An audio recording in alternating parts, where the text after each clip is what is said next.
And welcome to another edition of betPARX Presents Stick to Hockey Live as it's trade deadline day in the NHL. A lot going on. Justin Braun's been traded to the New York Rangers for a third-round pick. So no Giroux, no Braun. We'll see if Chuck Fletcher's got more in the works. Anthony Sanfilippo from crossingbroad.com and Snow the Goalie podcast is going to join us in a moment. And also around 1:20, Anthony DeMarco is going to join us as well for some late news. So we're going to have dueling Anthonys on the program today. Let me tell you about betPARX real quick because it's brand new. It's the all-new betPARX Casino and Sportsbook app. It's now live, so you can download it in the App Store. It is everything you wanted in a mobile casino and sportsbook, and it's right in your pocket.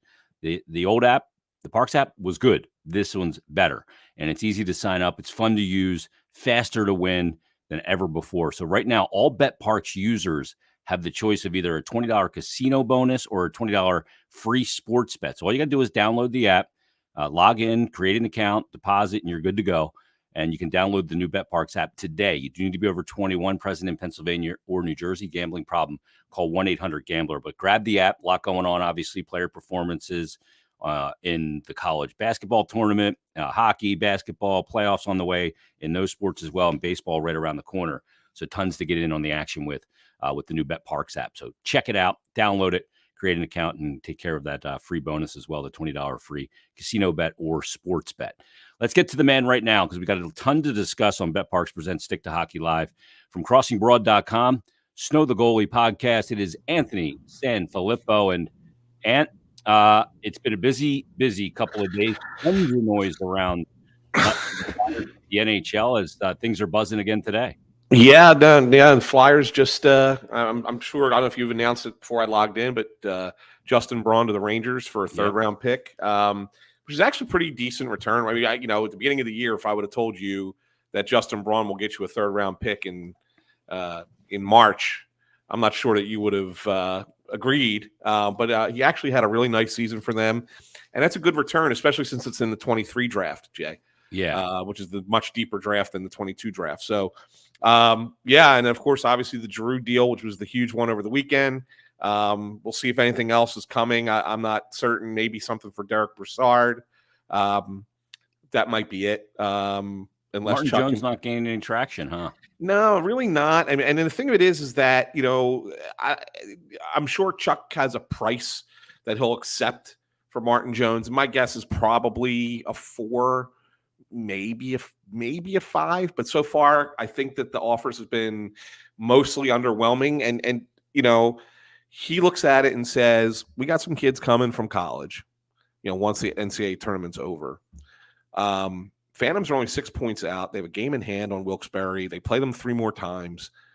Let's let our younger guys that are still down there, obviously we're not going to talk about moving guys down from the Flyers, but the guys that are still there, and this includes Felix Sandstrom, let them take part in a playoff push, some meaningful hockey at a professional level. Like, people think the AHL is not good. I mean, it's a really good league. Yeah. I mean, it's arguably, the next step. I mean, you could compare it to the KHL, right? I mean, you could compare it to leagues in Europe. It's better in a lot of ways. Yeah, in a lot of ways, it's probably better, right? And so you could have these guys play there and play together and make an effort to make the playoffs and make a push and do it together. And so that way, when they come up to play in the NHL, they can lean on that experience. That experience is far, far more important than Felix Sandstrom coming up here and playing 3 or 4 games down the stretch for a team that's playing out the string, right? Yeah, I mean, he could still do that more value. Too. Yeah, I mean, he can still play 3 or 4 games up here and be eligible down there. I mean, go back to Richardson Carter. They went on a Calder Cup run and won it, and I think that was hugely beneficial to them when they got to the NHL. Well, I mean, if you look at that 07-08 team that went to the Eastern Conference Finals and lost to Pittsburgh, a lot of those guys were on that Phantoms team that went to the Calder Cup final together. Richards and Carter were guys that were added at the end, but I mean, you had Umberger, Nitamaki was the goalie, and he ended up being the backup to Biron at that time, right? In that season that they make the run to the conference final. Randy Jones, Freddie Meyer. I mean, these guys, they were all part of it. I mean, they were all there. I mean, they weren't great players. I mean, in the grand scheme, Fedoruk, Cote, they were part of that team as well. I'm just trying to remember the names off the top of my head that eventually came up and played for the Flyers, but I mean, they all did it together.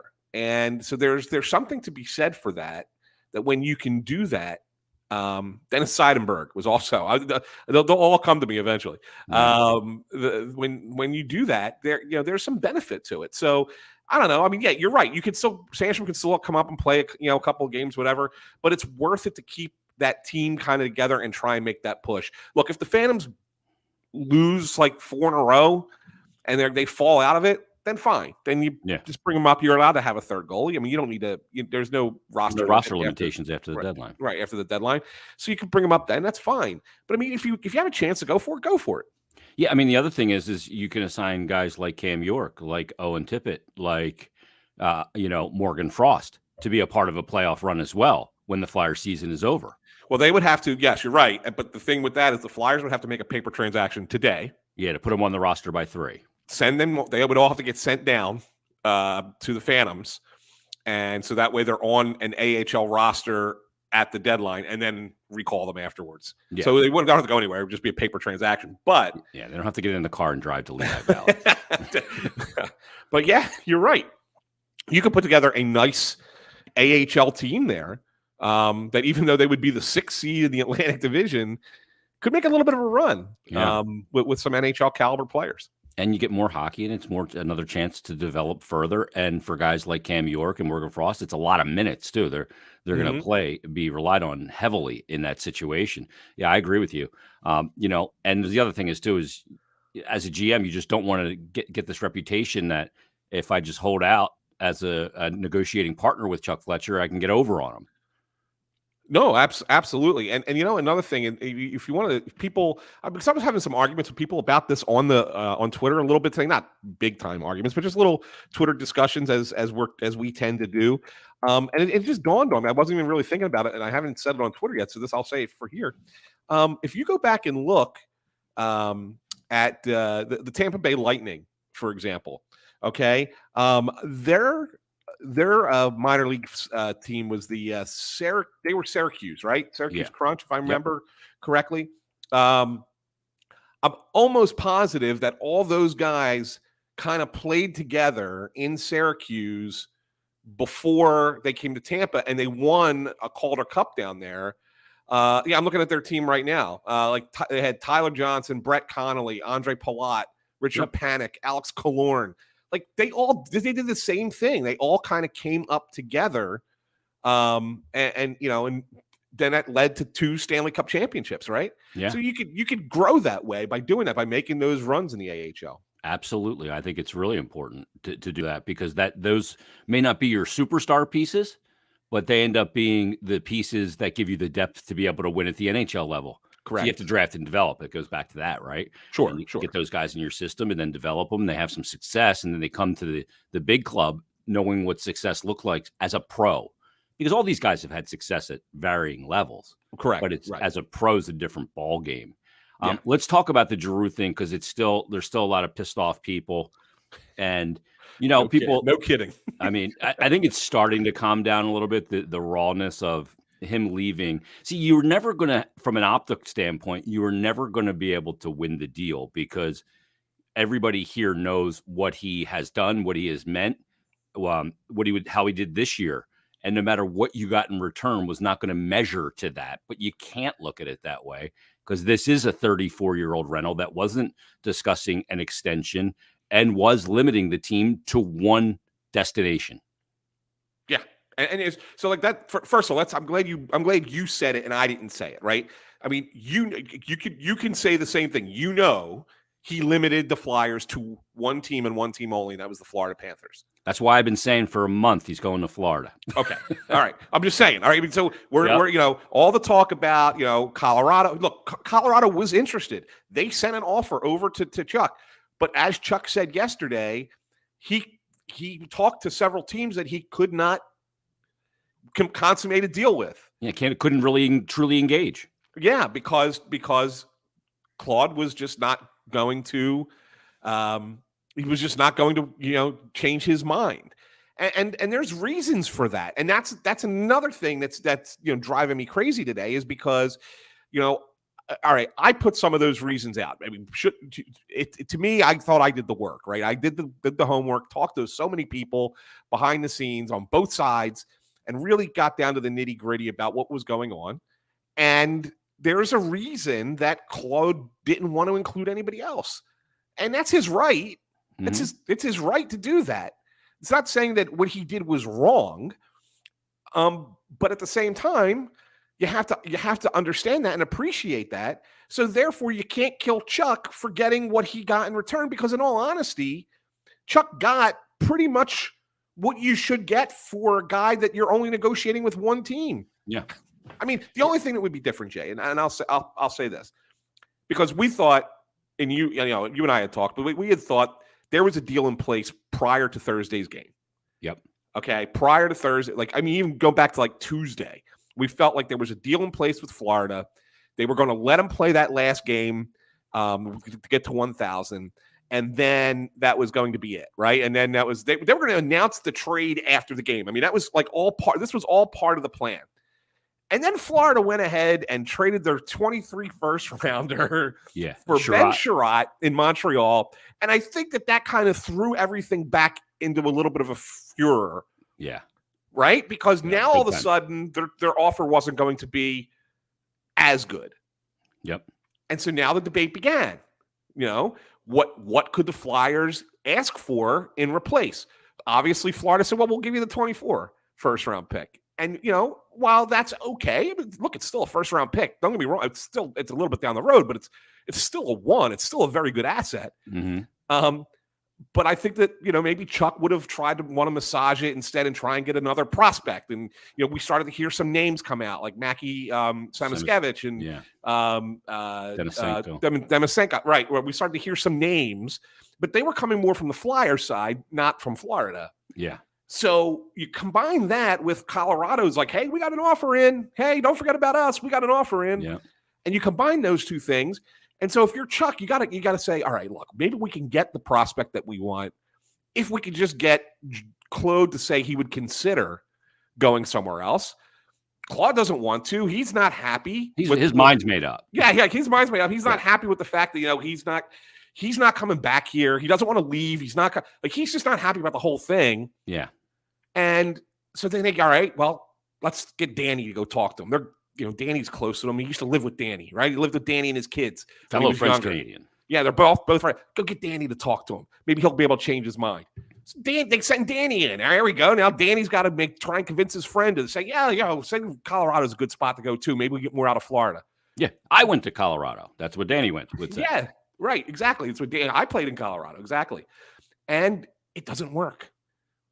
It doesn't work. They tried everything they possibly could. And so there was a lot of frustration that was building up on both sides. Yeah. Because, Drew just wanted the whole thing to be over with. The Flyers wanted to get more out of it. They were it was like they were butting heads and not getting what they both wanted. And ultimately it comes down to, it's like, well, this is all we have. I mean, we just might as well just take it, right? It's not the perfect trade, but it's certainly one that's acceptable. Well, the other part of it, too, is a lot of people were saying, well, Chuck Fletcher, why didn't he play the game? Why did he let it known that he was only negotiating with Bill Zito and the Florida Panthers? I mean, Chuck Fletcher didn't call him and say, hey, Bill, you're the only team. So I know that I don't have a lot of hand here. There's an agent involved here who's talking to everyone, who says, he's only coming to your team. Yeah. He's not going anywhere else. Right. And it's not just the agent, too, Jay. I mean, every player in the league knew it. Players talk. Yeah. I mean, one of G's best friends, let's be honest, one of his best friends is on Florida. Yeah. Ratko Gudas, right? Yeah. So if you're texting with Goody, right, and you're just having a conversation about life, doesn't have to be about that, and it just happens to come up that I think we're gonna, looks like the deal's gonna happen. I'll be coming down there. Don't you think Gudas is gonna go and tell his people that Giroux only wants to come here? Not to mention that Kudus was probably in the initial stages of this, a guy that reached out to him and said, "Hey, dude, come down and join us." Exactly. You know what I mean? They probably put him to use in that regard. And Absolutely. it's not just players too. There are other employees within teams who know people on other teams who are, hey, you know that guy over there, give him a call and find out what you can find out about this. Blah blah blah. Yeah. It could be a trainer, it could be an equipment guy, it could be anybody. I mean, it's such a small fraternity. Yeah. The NHL, that there are so many people that talk to each other. There's no way to keep Bill Zito, in the dark about that. Yeah, he's no fool. None. He knows. And not to mention that he can pick up the phone and call Joe Sakic and said, "Hey, Chuck said that you're offering a 2023 first, new hook and whatever, right?" Yeah. And Sakic goes, "Nah, I'm not offering that much. I'm not going that high," because they're working together to not go high either. Right. If he's even involved. Right. Exactly. You know? Exactly. So all these GMs can pick up the phone and call another GM, and they do daily.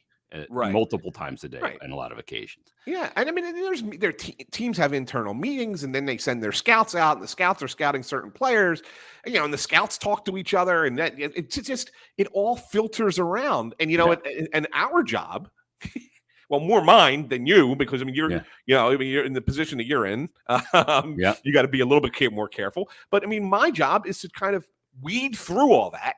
Yep. And try and find the pieces that connect and make sense. And then once they do, and you get confirmation, then report it. Right. So that's my job. But it's sometimes it's hard sometimes. Yeah. And that's why I have ultimate respect for these national guys, Jay, in all honesty, because I'm worn out doing it one trade, one team. Imagine having to do 32 teams. Holy hell. It's got to be think about the amount of tips and contacts you get on your phone working like for an Elliot Friedman or Bob McKenzie in his day or Darren Dreger. I mean, it's got to be insane. Yeah, exactly. It's exhausting. Exactly. Yeah. So the deal's done. I mean, look, a lot of people want to blame Giroux now too, and say, you screwed us, blah, blah, blah. The notion of him returning has been part of the equation as well. And you know how I feel about him, man. I've been a staunch defender of the guy for a decade. Mm-hmm. When other people, would shit on him. But I think it's time for the organization to move on as well. I think it's time to, if he wants to come back, and I think if he wants to come back right now, that decision will probably change, because when you get somewhere new and you realize, hey, I'm not the guy that's got to deal with the media all the time. I'm not the guy that was in one place for 14 years. I'm not the guy who didn't win a round of the playoffs until the bubble as the captain, and I can just play hockey. I think that changes when you get there. Yeah. No, you're right. I think you're 100% correct. I think Claude's mind will change. I don't know if it'll be the first week. I mean, talk about jumping right into the fire. He joins Florida as they're playing Montreal, Ottawa, and Toronto. Yeah, jeez. At least there won't be any media around. And right? I mean, come on. So he's going to have to deal with that for the first weekend. But then, yeah, you're right. Once he gets past that, he can kind of blend into the culture down there just a little bit, right? I mean, they're still going to want to talk to Huberdeau because he's got a shot at the Hart Trophy, and they're going to want to talk to Barkov and and Verhaeghe and Duclair and all those guys, Bennett and Reinhardt, all those guys that are scoring, and when's Ekblad coming back? And there's going to just be so much more to talk about than just Giroux and his failures, right? I mean, that's he's going to have it. It's going to be a lot easier for him, and he's going to be like, yeah, man, it's liberating. Do I need to go back to that? Do I really need to go back to that? So yeah, I mean, but even still, even if after all that, Jay, let's just say after all of that, he wants to go back to the Flyers, I just don't think that they will bring him back. Yeah, I'm pretty confident that they won't. Yeah. It's not that I don't think he can play. I think he can still play, and he's got a lot to give as an NHL player still. But I think you got to just move forward. You got to. I said this on the post game. I go full Bob Seger. Turn the page. Yeah.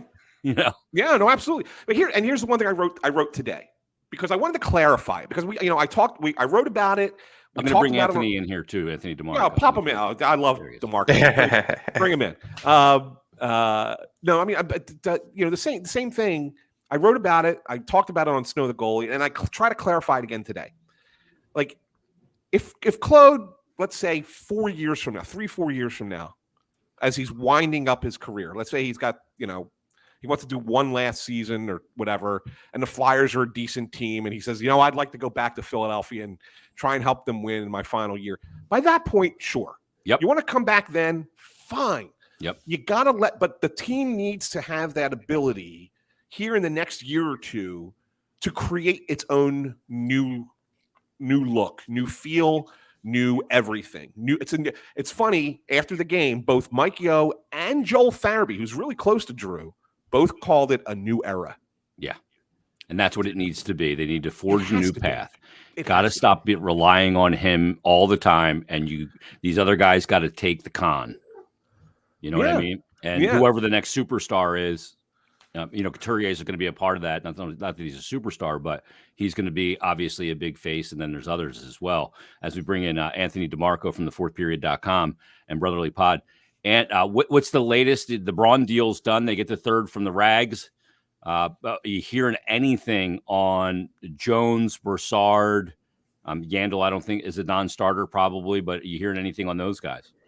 I've heard that the interest has been like little to none on both those guys, which is somewhat surprising. Although like for goalies, it's kind of rare that you see goalies go at this time, even like especially it's the substantial ones. Like obviously Fleury went earlier to the Minnesota Wild. Martin Jones, we know Edmonton kicked tires a few months back. I thought there would be a bit more interest on Derek Brassard as my cat enters the fold as well, but I thought Derek Brassard would maybe fetch a bit more interest. A veteran guy, has gone deep in the playoffs several different times on several different teams, can play wing or center. But as of right now, it doesn't seem like there's much interest on either. Yeah, that surprises me a little bit too. Does it surprise you, Jay, that Brassard is a guy that I mean, he's got for no other reason than he's been good in the playoffs. Yeah. 120 games too, plus. Yeah, he's got a lot of experience, and he's actually been a good playoff performer. So he's actually played well this year when he's been healthy. It's just been few and far between. Yeah, and I'm sure that's part of the concern, right? Yeah. Teams don't want to trade for a guy who's been injured a lot, but there's no money involved. I mean, he makes peanuts. I mean, it's a nothing it's a nothing contract, and you're talking about center. He plays center too. That's the thing for me. Like I thought maybe a team like Toronto, obviously they go out and get Blackwell from the Kraken in the deal with Giordano. But I thought a team like up against the cap, looking for like a middle six forward on the cheap, could play wing or center. Brassard would make sense. And maybe things change between now and 3 p.m. But as of right now, it doesn't seem like there's a lot of interest. Yeah, I mean, I think that's one that just could come down to right at 3 o'clock when a team realizes they missed out on something they were trying to get done. And he's like the last chance, he's the last man standing that's available. Yeah. So I could see that. Yeah. I mean, it's not 90 minutes. I mean, a lot can happen in 90 minutes, right? I mean, yeah. And as for Martin Jones, and you had reported earlier that they had some tire kicking, but nothing substantial. Do you think there's any value for the team with keeping Jones around until the end of the regular season? Well, the only thing with Jay and I briefly talked about this at the beginning is that, obviously you would if you don't keep Jones around, you're going to bring up Sandstrom. But if they want to if the Phantoms want to make a push for the playoffs, there's some value in young guys, especially if you're bringing in your NCAA players once the tournament's over. There's a lot of belief that all three of those guys are going to sign, and that's Brink, Adard, Bobby Brink, Ronnie Attard, and Adard and Noah Cates, right? So all three of those guys are going to sign. So you add them to a roster, and then you have some of your NHL players who are eligible to be sent down that are waiver exempt. That once the NHL season's over, if you make the playoffs, you can throw a Morgan Frost, and Owen Tippett, a Cam York, Max Willman back onto that roster as well. Now, all of a sudden, you make the Phantoms have those 7 players plus what they had already had. It's good for Felix Sandstrom to be trying to backstop a playoff run, right? So, yeah, he can still get called up and play a couple games here, and that's fine. But if you blow out Jones, then he's got to be here the whole time. Whereas if you keep Jones in lieu of getting a 5th, 6th round pick, then you can you have that flexibility with Sandstrom here for the end of the season. And I think it's a gamble that they're worth, they think is worth taking. And then you got to ask the question: is that 5th round pick more valuable than putting these guys in a winning environment and Exactly. getting that type of situation. And we've heard a lot about the culture. Do you want these guys to be on a winning team that may go deep into the playoffs with the Phantoms, or you want them to just be up here for the remaining month and a half in throwaway games? Exactly. And it's not just the guys up here, and it's not just these new NCAA players, but you got some guys that are still down there too that you're interested in getting up here, like Wade Allison and like Tanner Lashinsky and Egor Zamula. I mean, you got some names down there too. So I mean, when you really put it together, I mean, we're talking 10, 11 players that you think could end up being part of this franchise in the future. It's probably that's got a lot more value than picking up a 5th round pick for Martin Jones. I agree. And not only that, I mean, you're not going to, I don't think they're just going to waive Jones. It's one of those things where, they grab him after he gets bought out, and you just don't want to get that reputation. Like, he's trying to play for his next contract. Right. And you bring him in and then they just waive you. It's almost, a little cutthroat, a little Las Vegas ish, to say the least. You're the guy now until you aren't. So rent, don't buy. We'll ask Toronto about that with Peter Mrazek. Yeah, he got waived. And he'll clear. He's a mess, but I never understood it with that guy. Like, obviously we got to see him up close and personal in Philly for 2-3 months in 2018, but hurt my eyes. I was never sold on him. Never sold on him. Yeah, I don't know what happened. He found the Carolina structure. Well, but it wasn't. It was only good for like a short time, and then it disappeared again. But he was a gamer in those playoffs for him too. Yeah, he was. And the thing is, like, his technical foundation as a goaltender is hideous, which is to say there is none. And if he's not competing his bag off and just reading plays properly, he's not good. He has no baseline to fall back on of technical skills. So when he goes bad, he's really bad. And right now, he's really bad. Like, Toronto's screwed.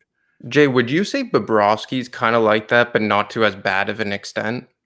Well, Bobrovsky's just so athletic. He does have a technical, foundation of the way he plays the game, but he's just so athletic that sometimes it almost looks like his technical foundation's not there. He's a bit creative too, but he's got much more of a technical foundation than a guy like Mrazek had. And he can lean on it when he's not playing well. But you do see when Bobrovsky's struggling, it's usually pretty. The disparity is pretty great between his best game and his worst game. You want from your goalie his best game to not be that far from his basement. And sometimes you would rather have a goalie that his ceiling's not as high when he's great, but his basement's not nearly as low, right? And Bobrovsky, that can be the case. That's maybe like a Braden Holtby kind of falls into big that. time. Yeah, and if Holtby's not the starter, he just pouts. Yeah.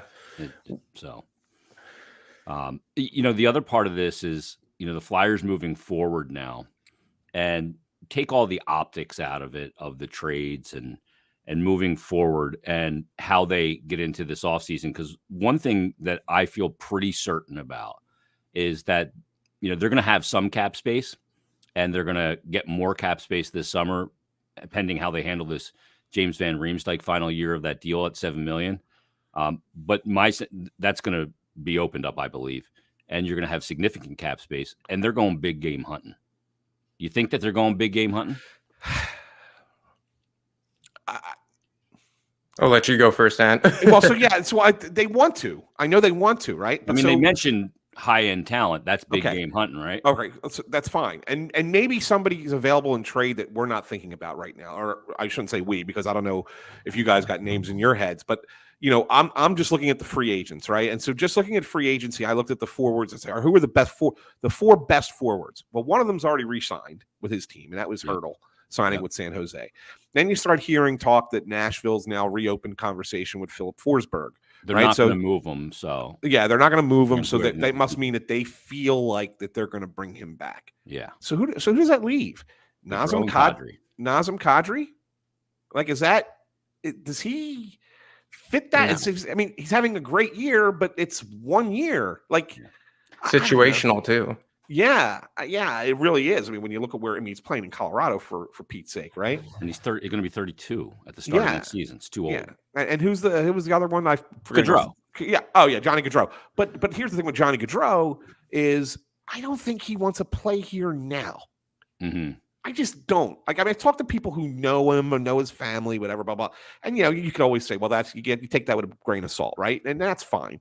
But it makes sense when you hear them say that it's just, he doesn't want the pressure and stress of trying to be the guy with a team that has struggled for so long and has not been able to win, and just say, I'm going to come in and be the hero. And In my hometown. In my hometown. Yeah. It's just too much. He said, I would go there once they've reestablished.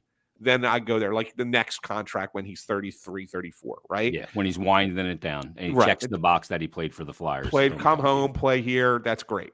Yeah. But now I don't see it. I don't see him coming here. I just don't. Maybe I'm wrong. Maybe you guys see it a different way. Well, look at Mike Trout, right? Everybody thought Mike Trout's contract's going to be up in Anaheim because he goes to Eagles games and gets a ball from Carson Wentz in the end zone. He's definitely coming home. He was like, no, I'm going to stay out here. I'm going to have my fun back home, and I'll play baseball and make millions on the West Coast. Right. And I'll be good. Yeah. But okay, so that brings us to the next thing, DeMarco. But, the way to get big, high-end talent can also be via trade. And, we all know the names that have been bandied about, whether it's Travis Konechny, Travis Sanheim, Ivan Provorov, Morgan Frost, even in some kind of package deal, are the guys that, a lot of people have been talking about is going to be involved in some sort of hockey trade come the offseason around the draft. Which one is most likely to be moved, and which ones, or in combination thereof, are most likely to yield the biggest return? Well, I think Konechny, just because if you look at the other right wings on this roster and in the organization, especially with Tippett showing up, Atkinson isn't going anywhere. I would assume they keep Zach McEwen in a fourth line role. What becomes of Allison and Forster and Brink next season? I think Konechny's just going to get squeezed out because of his surroundings here. And he is on a good contract. He's a 50, 55 point guy who can score 30 goals. Hasn't been there yet, but has scored at that pace in the past. And I think that teams will want to acquire a guy like Travis Konechny. I think that in the right situation, he's a top line player, maybe just not as the catalyst. Then you look at what could garner the biggest return. Jay, you and I talked about it last week, and you and I have spoken about it. Like, I think it's Ivan Provorov because of his pedigree, because of his contract. But the Flyers just have to ask is just like, if you're giving up Ivan Provorov, are you going to be able to bring in a superior defenseman than him? I don't know if that's the case. Lindholm's already off the market. Klingberg's a right shot. Maybe you try and go all in for Chychrun. I don't get the sense that they're in on that. So I would assume it's Konechny and some combination of maybe it's Frost, maybe they explore York or Zamula. I don't think that they're in a position to trade Sanheim at this point. I would have disagreed with that maybe 6 months ago, but with the way he's played, especially with Ristolainen, they've committed to Ristolainen. I just don't think they're looking to break up any part of that top four until Ryan Ellis gets back and they have a better idea of what they have. I think Ant's right on with that, Jay. I really do. Although I do think that there's a potential to move Provorov if you're getting something back that could replace him, right? I mean, you can't just trade him for your top end talent that you're going to get up at the front. But I think that if you're going to get something back that can replace him on the blue line, as well as part of the deal, then I think that could make it work. But otherwise, you're not going to just put Cam York on the left side with Ryan Ellis. You can't. No, can't not do at it. all. Not at all. So yeah, you do have to get something back.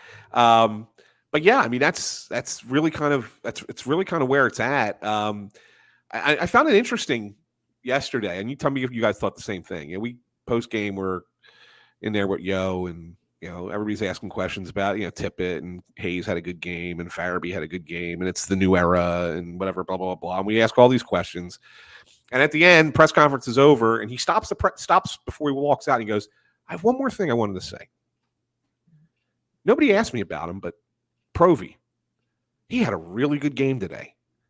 He showed why he's a really top end defenseman or whatever his exact quote was, right? Yeah. Did that kind of surprise you guys that came out? Like, it just came out of nowhere. And That doesn't surprise me because the and player's I'm struggling with confidence, and it was a message to him. well, so it's and I was trying to figure out, was this because he felt like maybe he was too hard on him remember a couple weeks ago when he said you could play you could play the way you want to play, or you could play the winning hockey, Yeah. right? And he said that out loud. So is that kind of like, okay, I need to make good on that now and say when he plays well, or is it, just trying to pump up his value again so that it was just odd timing for it the night before the trade deadline, right? Totally unsolicited. Yes, yeah. I was completely, because Chuck's probably talking to people, planning for the summer, not necessarily laying the groundwork. Yeah. So maybe it was just so weird that it just came out of nowhere yesterday. I was like, why? Yeah, because there's always.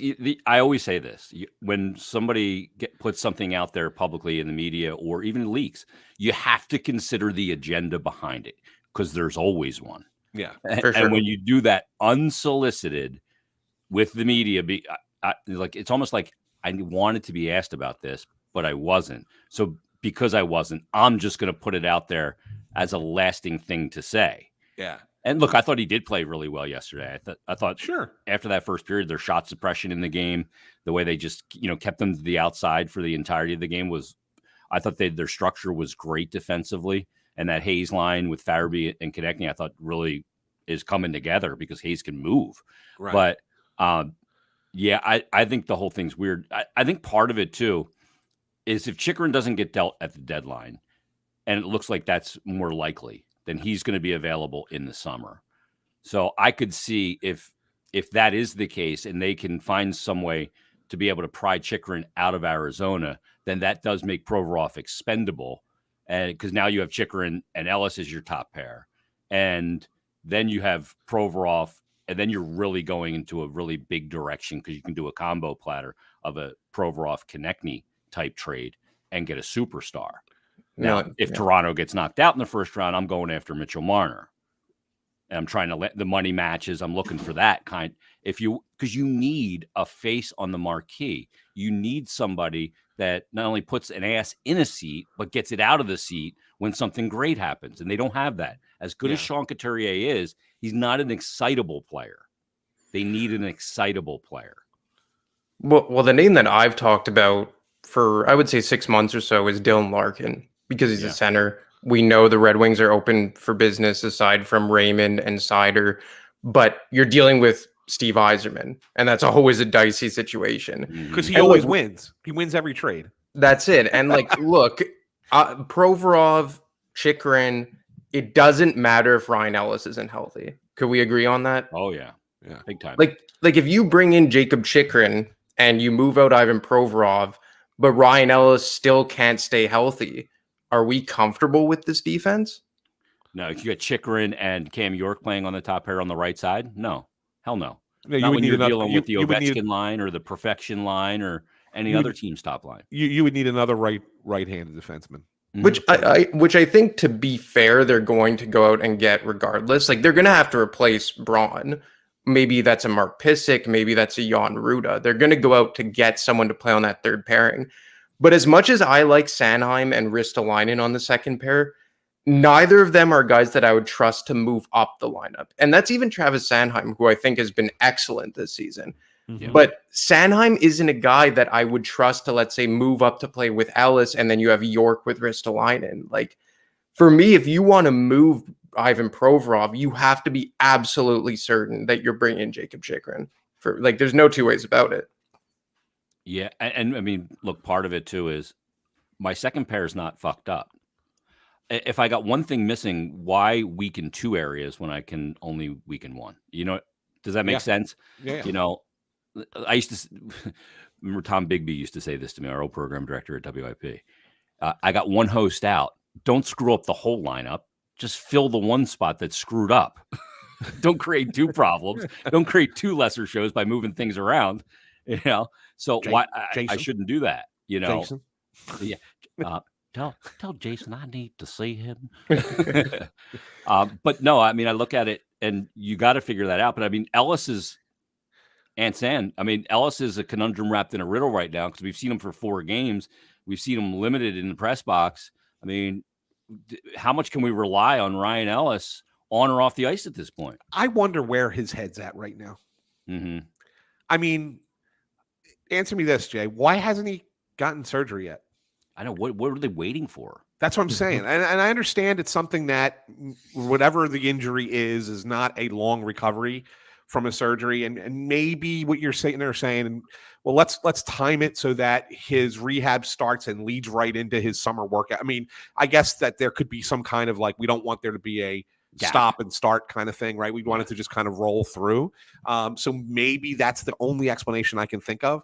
But like nobody's heard from him.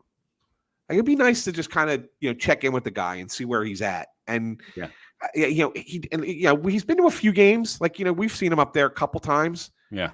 But he's just I feel like he's disengaged. Disconnected. Yeah, like just not part of this.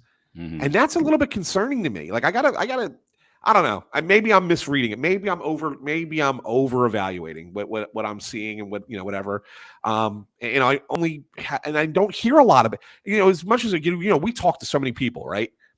And how many times we hear this about this player, and even when guys are out of the lineup and injured and what they're doing, whatever, we don't hear anything about Ellis. Yeah, I kind of feel like he's going into like a little shell. Yeah. Well, think about it. The last time he was here, this team was still looking half decent. The last game he played was Dallas. I think they were still in the playoff mix. The first 3 games he played, the team looked damn good. Yeah.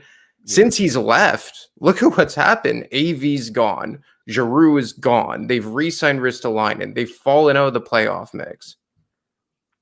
Like, I can't even tell you, like, is he even part of this team right now? Yeah, it's wild. I imagine he doesn't feel like it. Like when Hayes was hurt, and we know what Hayes was going through, right? Yeah. But he wanted to be around the team. I mean, he asked AV, "Can I travel? Can I be around the team?" Because a lot of times the injured players are on a totally different schedule. They don't see anybody. Right. But Hayes wanted to, but we know his personality, and we know what was going on in his personal life with the death of his brother and all that. But yeah, I mean, it seems like, we heard in the beginning that him and Provorov were going to breakfast every morning. Yeah, they were tight. Yeah, and they were tight, and we heard all that. But since I don't know, I don't know where the guy's head's at. How much is he looking at it too and going, "Do I want to be involved in this?" Because this, to him, it looks like a massive rebuild, and at this point in my career, do I want to be on a team that's going to have to go through what we have to go through here? Well, let me ask you guys something. I said beginning of the year that a healthy defense, this is one of the deepest blue lines in the NHL, and that you could theoretically win a cup with, let's say, Braun on your third pair, whether the 6th guy was York or Yandel. Do you guys still feel that way? It's hard to say because I didn't see enough of Provorov and Ellis together. If I go under the assumption that Provorov and Ellis are Provorov and Niskanen, and maybe even a little better, I would say I think Ellis is a better player and a better passer, first pass out of the zone especially, then I can buy into that. Yeah. So that's when I look at this and, we hear the rumors about St. Louis looking at Provorov and or Sanheim. And I'm saying, like, are you going to break up something that going into next year, assuming the health of Ellis, and that is a massive assumption, and I understand that is one of your only bright spots. Like the forwards, we don't know what it's going to look like. We don't know if they'll be satisfactory. Yeah, why break up what's working when you have so much that's not? That's it. Like for me, Sanheim, Ristolainen, like it worked. I know a lot of people hate Ristolainen just if he breathes the wrong way, but I mean, he's good to me. Sanheim's been excellent. Provorov, Sanheim's unlocked. Exactly. Like Provorov, to me, we've seen it several times that when he just has a top pairing capable partner, he's as good as, let's say, a top 10 defenseman in the NHL. And then on the blue line, you finally have a guy like Cam York, who is NHL ready. Do you not want to just ease him in on a third pair next year on the left side instead of thrusting him into a top 4 role? Yeah, on the right side. Yeah, exactly. On the opposite side. No, I agree. I'd rather him be on the third pair. But the one thing I can say about York that I've seen, and it really I kind of like, and I think it's gonna benefit him long term in his career, is he's unfazed. He's got a little bit of that. He's got a little bit of an edge to him, like a little bit of a tude, right? You know, and that's good. Like I like that he's self confident that way. His heart rate never goes out of control. Yeah. I Very like chill. Yeah, I like that about him. I really do. I really like confidence. that self confidence about him, and I think that bodes well. So like, if he had to be in a role that's not the third pair, I think he could handle it. But yes, ideally, I think you're right, Ant. It would be better for him to start as your third pair left defenseman who maybe is your top on your top power play. Yep. And what about Sanheim? Do you want to thrust him into a top pairing role? No, Not he's yet. successful where he is. Yeah. Like I know that works as a second pair and can play north of 20 minutes second pair. So I'm not putting that as a top pair. I'm just not doing it. I have to make sure that my top pair, I don't want to put these players in a position not to succeed. I got to put them in a position to succeed. And having Ristolainen and Sanheim in that second pair is where they fit great. And that's how you've unlocked Sanheim. So I got to find a way to keep that there. And I agree with you. Let Cam York get to 200 games in the NHL playing a third pair power play and PP1 as your quarterback, because he can do that. And then when he gets beyond 200 games, then you see where he is if he can be a top pairing guy. And they have the benefit for at least the next year while Sanheim is still under contract to keep these 3 guys in Provorov and Sanheim and York. Yes, eventually you will have to make a decision between Sanheim and Provorov, I would imagine. But one thing they didn't do with Ron Hextall was maximize the ELC years of Provorov, Sanheim, Konechny. Now they can do that with the likes of York and maybe Forster and Allison and these younger guys. Like, you don't always just have to ship guys out right away to force feed them like they did with Provorov and Sanheim. Not so much Sanheim, but definitely with Provorov. I just think, Jason, like you said, it's working. You have an opportunity to play York as a third pairing guy, 5-on-5, potentially a top power play guy. Just go in with that assumption for next year. They have to focus on the forwards first and foremost. Yeah, I agree. And, York's also a guy you put on the ice in 3-on-3 because of his mobility and his ability to pass the puck. Like, he may be their best passer on the back end. Like, just calm passes, whether it's a 6 or 8 foot pass or a 35-foot stretch pass. Mm-hmm. It's just calm, delivered, and on the money in stride, not in the guy's feet, not behind him. I think he's a deft passer, and I think he'll just get better at that. I have one final question I want to ask you guys before I got to bounce. The one thing that I've really come to appreciate, and I think nobody talks about, even as bad as this team has been this year, is I really think that there's a nice connection between the coach and these players. I think Mike Yeo gets them to play a certain way. I mean, I think you look at Sanheim, we talk about Sanheim, he's come broken out of his shell under Yeo, right? I mean, I think it's since AV is gone, Mike Yeo's, for example, like I'm just using him as an example, but I think that there's a real trust between players and him. Not going to sit here and suggest that Mike Yeo needs to be considered for a head coaching job next year. I'm not going down that road. But do you try and find a way to keep him in this organization in some way? Can you keep him on a coaching staff with a new head coach is the question, right? Well, or put him into development or some kind of, if you can't keep him on the coaching staff as an assistant, can you put him somewhere else? Can you put him down with the Phantoms if he would be willing to do that, or put him in player development, like we're working with Nick Schultz and that group there? Is there a way to keep Mike Yeo if he wants to? Obviously, he might want to pursue something else, and then by all means, go ahead, Mike. Good luck to you. But I mean, if he's willing to stay, if he really wants to be part of it, is it something that you would consider? I would. I know he loves it here. Mm-hmm. He loves the city. He loves the mentality of it. It's kind of right up his alley. I've been really appreciative of the honesty that he His messages. candor. Yeah. I mean, it's been so refreshing, and I think it's been exactly what they needed. But I agree with you, and I think from an optics standpoint, he can't be the next head coach because the tangible result hasn't changed. Correct. So, Exactly. that puts them in a bad position to make that decision and make him the next head coach. But I think that he has definitely served a purpose. And if he doesn't have an option out there to go somewhere else and either be an NHL assistant coach or be, a head coach, I think that's unlikely that he's going to get a head coach of another team right now. But the AHL could be an option for him to be the head coach. But then what about Ian LaPerriere? Well, my argument was that I was going to make was Lappy survived multiple coaches, right? Mm-hmm. I mean, so you could conceivably say we're not bringing back Darryl Williams, Torchetti. Hey, thanks for the fill-in job. We knew it was just a fill-in thing for him here. Whoever the new coach that comes in, okay, you can bring in your assistants, but we want you to keep one guy. Whether Yo ends up upstairs as the eye in the sky guy, or whether he stays on the bench, that's up to the new head coach. But can we keep Mike Yo on your staff? And I think that's a fair ask if you're Chuck. Absolutely. I don't think that there's anything wrong with that, and because it's a guy who can help transition. Yeah, a lot of players. I mean, every coach has like Laviolette has his guy, right? Right. Yeah. I mean, one guy that he brings everywhere he goes. Yeah. And Tortorella probably has the same thing, but they tend not to have an entirety of a staff everywhere they go. Right. Exactly. Well, we saw that with AV too. Yeah. Right. Yep. And he comes with, Tarian and Mike Yo, but Lappy stayed, Kim Dillabaugh stayed.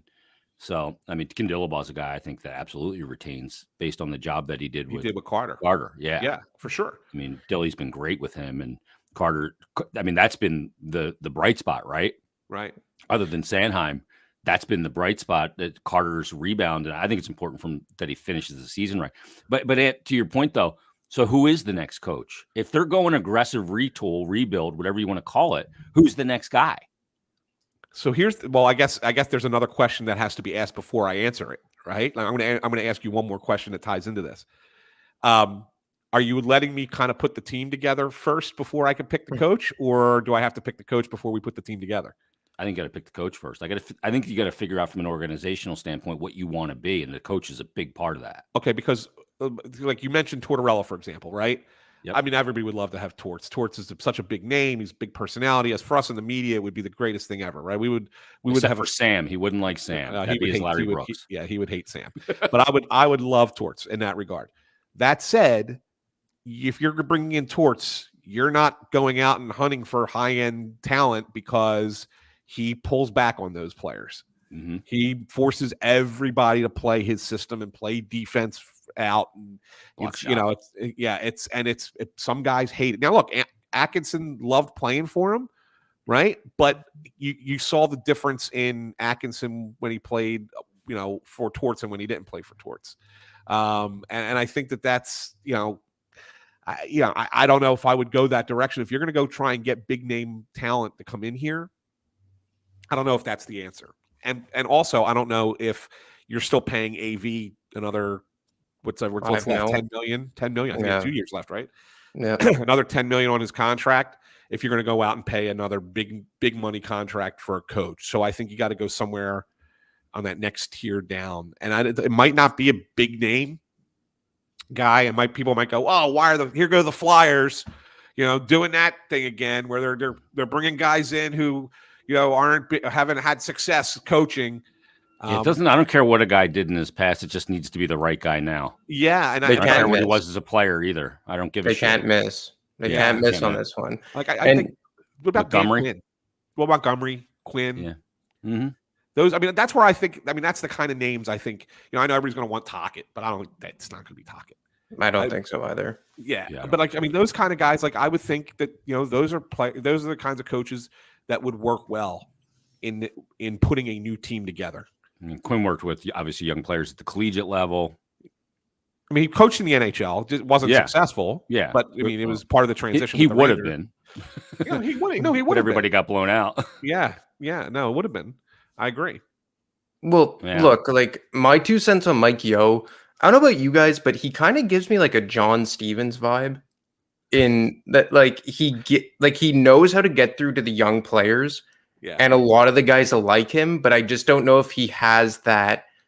I don't know if bravado is the right word to get them over the top. And I believe he won a cup with the Penguins as an assistant in did, he did. 09. Oh, nine, Yes. yeah. Yeah. And I think that history will tell us that he's a much better assistant. I thought that their PK and defensive structure under him, not so much last year, but especially the first year, was excellent. I like his candor. I just, Jay, you've talked about it several times, even on today's show. Like from an optics standpoint, how could you sell that? Yeah. And that's part of the equation, whether we like it or not. Yeah, and I think that, save for Morgan Frost, every younger player, and maybe Ivan Provorov too, but he's kind of just more flatlined all the way through as opposed to regressing. I feel like, save for Morgan Frost, all the young players have improved under Mike Yeo. Like Konechny's played better, Sanheim's played better, Lindblom's played better. Like Farabee's been in and out of the lineup, so it's kind of tough to quantify, but like I just think that there's been a lot of evidence to show that he has had some positive impacts on this team, which is unfair that we got to kind of judge him by the overall standings and record since he came in. But I just think that like you can't sell it to especially the casual fan. Like, okay, so this guy came in December, nothing changed, and you're going to keep going forward with him, especially since he was part of the prior staff that imploded since the 2020 bubble. So yeah, I don't see it happening. And again, I like Mike, but optics are a part of this, and the fan base is pissed off where things are, and it's going to take a lot. It's going to take a lot for them to buy in, right? And maybe this time it's not just going to be a signing that gets them hyped up, but it's going to be having it result in on the ice before they even get there completely. Yeah. And I think you need that high-end player. I think you absolutely do. And when's the last time the Flyers landed like a big high-end forward? Like, if you want to say LeCavalier, but obviously he wasn't that when he showed up, but like just that one player that really excited everyone. Like as a forward.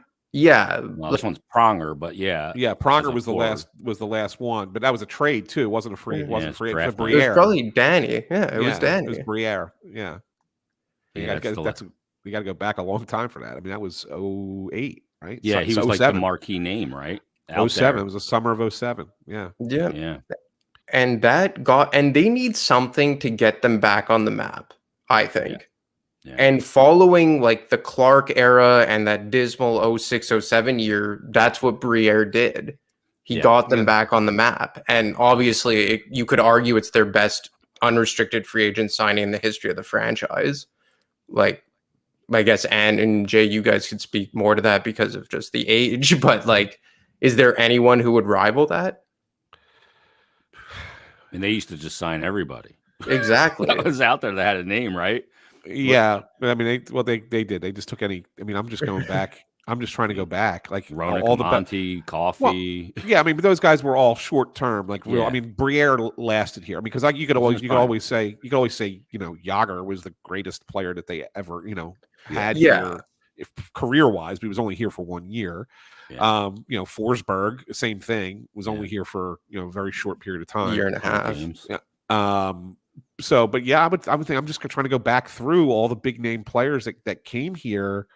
They were all trades, man. Like all the best players that came here were either drafted or trades. They weren't free agents. Yeah. And when Briere showed up here, he was 27, 28, and obviously we know now he's part of their front office. Like he became a Flyer, and he only showed up here in his mid to late 20s. Yeah. So I mean, bloomer too. And that's it. So like I think they need, and obviously easier said than done, of course, but I think they need something like that. Like obviously there's no rumor to this. This is just my speculation, but like getting a Larkin, a guy who fits in with that age of like Provorov, Sanheim, Farabee, Hart, a guy who middle core. Yeah, that middle core, like I think that's what you need. Like that's why, like when you talk about like a Kadri or when before he signed his extension, like Hurdle, like I think Jay, you said it last week. Like it's kind of like just a redundancy to Couturier and Hayes. Yeah. Who's already in their mid-30s. Like I think they need a younger guy, a guy who has another 4 or 5 years in his prime. It just needs to happen that way. Yeah. If Forsberg were to go to market, that would be the guy. For sure. 100%. Big body. Yeah. All right. Yeah, I'm not sure he gets there. No, I don't think he does either. If they're not trading him, they feel pretty good about it. Martin Jones got dealt. Did he? Yeah, I just got a text. Martin Jones has been dealt.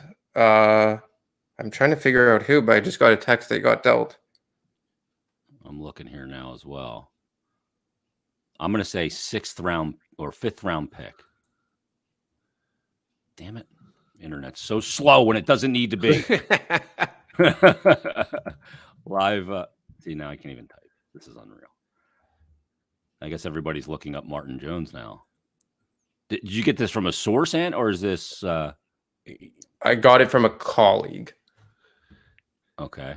Yeah, So I'm not seeing it anywhere. But I have the same problem. The internet is like really slow right now. Yeah. Who knew? Trying to see if it. Okay, Panthers are closing in on a 3-team deal involving Martin Jones. Panthers? Yeah. Going back to the well, I see. Geez. Bill Zito and Chuck are on like a first name basis here. They couldn't have made that part of the deal. Giroux deal? Yeah. Yeah. Yeah. Okay. Yeah. Pagnotta just said, your colleague, the Flyers have been working on options for Martin Jones. We'll see if they can get there. That was 2 minutes ago. So we'll see. It looks like, he might be part of a 3-team deal. They want to get an NHL goalie back. Well, you're not going to get Spencer Knight. No. Jones for Bobrovsky. Yeah. 610. Yeah, no, they would want to get another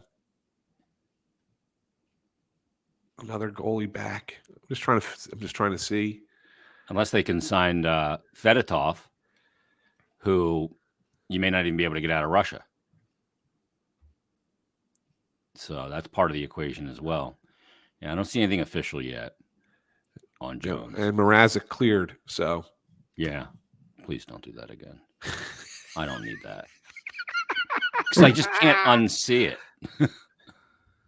As we all frantically try and text people. Yeah. Yeah. Well, we'll see if Jones gets dealt. All right. I mean, it makes sense. I don't think they want Spencer Knight riding the bench in the playoffs.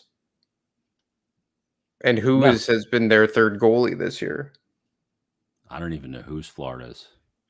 Dreger's obviously gone. Yeah, it's a good question. I'm not sure. All right, maybe he got dealt. And we'll see if Brassard gets dealt here in the next hour. Yep. All right. All right, let's wrap it up, boys. Thanks, guys. This was awesome. Yeah, absolutely. I'll do this anytime. Dueling ants. Ant squared plus J. Yeah. Oh, great stuff. Well, we'll see what happens, and we'll do this again soon, boys. Yeah, sounds good. Take it easy, guys. All right, see ya. There's Anthony Sanfilippo, Anthony DeMarco, as betPARX presents Stick to Hockey Live, another fun-filled episode. Wow, a lot going on today. Martin Jones looks like he's getting dealt now as well. And a lot to continue to discuss, and we'll do that on Thursday's episode coming up at 1 o'clock as well. Let me tell you about betPARX, because the new app is out. It's awesome. You're going to love it. It's easy to use. It's got all the same great features the prior one had, and it's got even more. It's even easier to use. You can still bet on player performances, first to score, goals scored, points, over-unders, you name it. It's all there. Same game parlays, props. It's all on the betPARX app. So you got to check it out, download it. It's available now. And it's got the betPARX Casino and Sportsbook, and it's now live. And the new betPARX app has everything you'll want in a mobile casino and sportsbook, and it's right in your pocket, right in your phone. Easy to use, easy to sign up, fun to use, and faster to win than ever before. So right now, all betPARX users have the choice of either a $20 casino bonus or a free $20 sports bet as part of the launch. So do yourself a favor. Go to the App Store, download the new betPARX app. Get it today. Do you need to be over 21, present in Pennsylvania, New Jersey? Gambling problem, call 1-800-GAMBLER. But check it out. You're not going to be disappointed. It's a great way to get action on the college basketball tournament. It's a great way to get action, obviously, on the hockey and going into the playoffs, basketball and going into the playoffs, and then obviously baseball as well. So check out the betPARX app, and you'll be happy that you did. And get some good action in. We'll see how things go here in the NHL over the next couple of days. And Flyers will be back at it coming up tomorrow in Detroit, 5-game road trip. Going to start off in Detroit tomorrow night. So we'll have another brand new episode coming up on Thursday. Geez, with Harry Mays coming up tomorrow. But everybody, thanks for listening to this trade deadline edition of betPARX Presents Stick to Hockey Live. We will see you on Thursday.